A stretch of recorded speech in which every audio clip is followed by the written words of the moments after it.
monde, bienvenue dans cette nouvelle vidéo. Aujourd'hui je voulais vous donner tous mes conseils pour perdre du poids étant donné que moi-même j'ai perdu 20 kilos sur l'espace de plusieurs années et je sais qu'on n'est pas tous au même point dans notre transformation ou même juste dans notre parcours de vie. C'est pour ça qu'aujourd'hui je tenais absolument à vous faire une vidéo avec des conseils classés du plus facile au plus difficile à implémenter. Comme ça convient à tout le monde.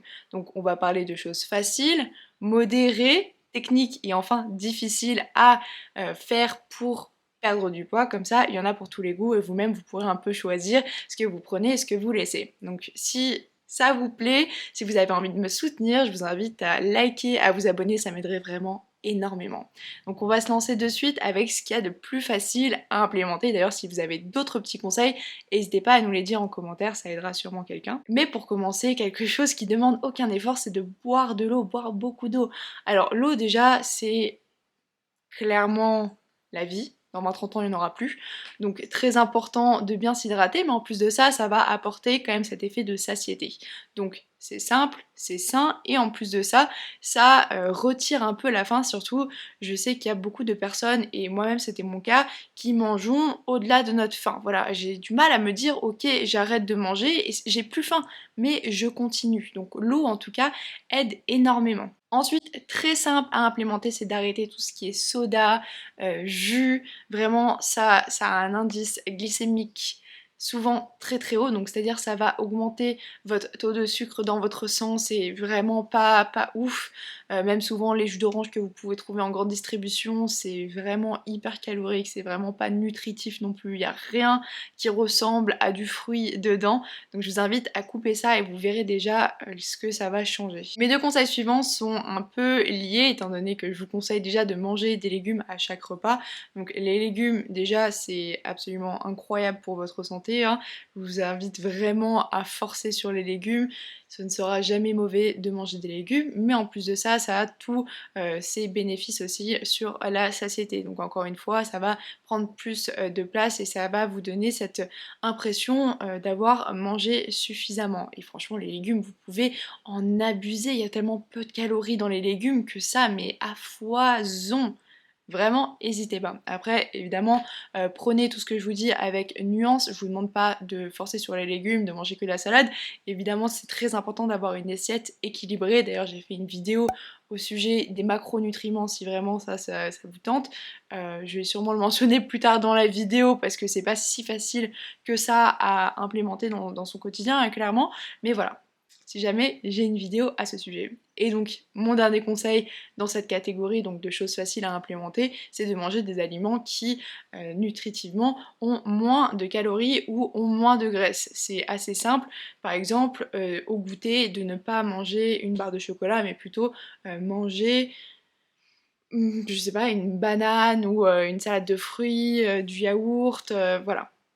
Juste un peu switcher ses petites habitudes, même par exemple le matin si vous mangez des céréales, ben, ne prenez pas des céréales, mangez plutôt un fruit. Voilà, juste essayez d'aller vers les options un peu plus saines, parce que plus sain ne veut pas forcément dire moins bon, c'est juste que ça demande une petite réflexion et donc tout ça, ça nous amène à la catégorie modérée parce que tout n'est pas si simple. Et franchement, cette transformation, il faut la vouloir, il faut vraiment être à 100% dedans parce que vous non seulement perdez du poids, mais c'est tout un changement de mode de vie. Et pour ça, un des conseils que je mets dans la catégorie modérée, c'est de préparer ses repas à l'avance. Alors, je sais que dans un quotidien où tu travailles, t'as peut-être même des enfants, voilà, enfin juste, peu importe ce que tu vis, c'est juste pas facile et parfois c'est chiant, quoi. C'est relou d'aller faire ses courses, de penser ah ok je vais faire ça pour cette semaine, je vais préparer mes tupperware, blablabla. Je sais, mais il n'y a rien de mieux que de faire soi-même ses repas déjà, et en plus de ça de les planifier comme ça, il n'y a pas d'excuses. Moi typiquement, je fais mes tupperware comme ça, le lendemain quand je suis au travail, j'ai pas besoin d'aller au supermarché m'acheter un truc ou j'ai pas besoin d'aller au restaurant non plus pour m'acheter quelque chose à emporter. Et donc ça c'est vraiment très bien parce que ça retire déjà toute envie quelconque, typiquement le food truck qui vend des kebabs, bah je passe pas devant, tout simplement parce que j'ai ma nourriture, et bah j'ai moi-même la possibilité de faire mes choix et de me responsabiliser. Donc si là je mets, je sais pas, un quart de saucisson, bah oui, bah c'est de ma faute quoi. C'est de ma faute et je peux en vouloir qu'à moi, je vais pas commencer à chercher à midi à 14h et donc cet aspect de responsabilisation, eh bien moi ça m'aide. Mais bon, je sais que vous l'attendiez, c'est pas tout. La nutrition c'est pas tout. Et non, parce qu'il faut un peu faire de sport. Mais dans ce qui est assez facile, ou du moins modéré à implémenter, c'est d'augmenter votre NEAT. N-E-A-T. C'est... attendez, faut que je regarde exactement. NEAT. C'est le Non-Exercise Activity Thermogenesis. Euh, voilà. Donc, pour faire simple, le NEAT, c'est juste le fait de faire du sport sans faire du sport. Donc, c'est-à-dire être le plus actif possible. Par exemple, marcher au lieu de prendre le métro, c'est du NEAT. Faire du ménage, c'est du NEAT. C'est juste que vous êtes actif sans faire activement du sport. Mais ça, c'est quelque chose qui est tellement simple à implémenter et d'ailleurs qui est assez ouf. Ça j'en parle dans ma vidéo de comment perdre du poids sans faire de sport, étant donné que c'est prouvé.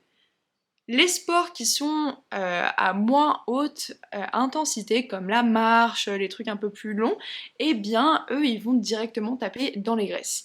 Et oui, et parce que alors, je vais pas rentrer dans les détails, je vous invite à aller voir ma vidéo qui parle de ça, mais l'organisme, en gros, quand il va faire du sport, il va commencer par, si vous faites du sport très intensif, donner les sucres, les glucides, et à la toute fin, il va donner de la graisse. Contrairement à des sports comme la marche, qui eux vont vraiment donc targeter la graisse, et donc ça c'est vraiment assez ouf.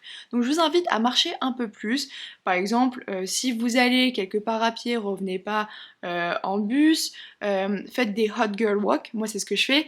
Parfois j'ai pas envie d'aller au bar avec mes copines, j'ai pas envie d'aller en terrasse, j'ai pas envie quoi, j'ai pas envie d'aller au resto, j'ai envie juste de voir mes potes, pas forcément assis posés, donc je leur propose de faire des hot girl walk, et du coup juste d'aller se balader, et voilà, de catch up, juste parler un peu de nos vies, et je trouve ça très bon, je trouve ça aussi très sain, donc voilà, ça permet d'allier le fun et le sport.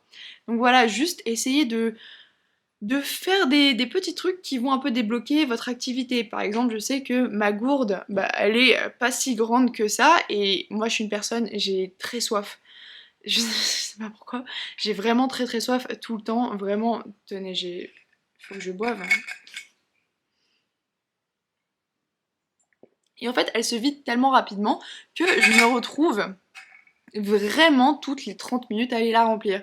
Et ça, vous voyez, c'est une forme d'activité. Et je sais que pour certains, ça peut paraître vraiment bateau, mais pour d'autres, clairement pas. Enfin, je veux dire, avec le Covid, le confinement, les trucs comme ça, je vous jure que moi, je passe beaucoup plus de temps dans le canapé ou assise, tout simplement.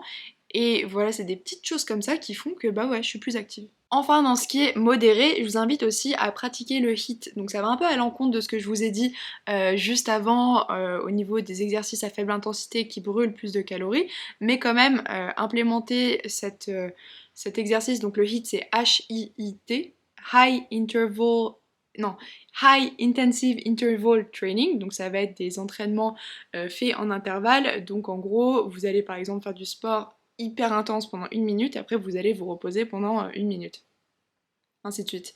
Et donc ça, c'est aussi prouvé d'augmenter quand même assez vite la dépense, et surtout c'est bien en complément d'autres activités, parce que c'est bien de faire des exercices à faible intensité, mais il faut aussi quand même mettre un peu de cardio. Ça a beaucoup d'avantages sur le cœur, mais aussi sur le métabolisme. Et c'est pour ça que le HIIT, c'est très bénéfique pour vous, étant donné que non seulement vous allez brûler des calories pendant que vous faites donc votre exercice, mais évidemment, il y a tout ce truc de, comme je vous ai dit, on brûle d'abord les sucres, les glucides, nanana. Mais avec le HIIT, ce qui est hyper intéressant, c'est que vous continuez à brûler jusqu'à 24 ou 48 heures après l'exercice. Donc c'est-à-dire que votre métabolisme se met en route, et donc le métabolisme, en fait, c'est ce que vous brûlez comme calories naturellement juste en existant, eh bien il va être beaucoup plus rapide. Vous allez brûler plus de calories. Donc vous avez tout intérêt à rajouter une petite session, ça peut durer 10 minutes, vraiment, de entraînement à haute intensité, parce que c'est ouf pour le métabolisme. Oh là là, mais j'ai beaucoup trop de conseils à vous donner, donc j'ai décidé de couper la vidéo en deux. La seconde partie va sortir le dimanche à midi de la semaine prochaine. Je vous invite à vous abonner, comme ça vous aurez la notif. Mais en tout cas, j'espère que cette vidéo vous aura été hyper utile et que vous avez kiffé et que vous avez passé un bon moment avec moi. Et du coup, je vous souhaite une super journée. Bye!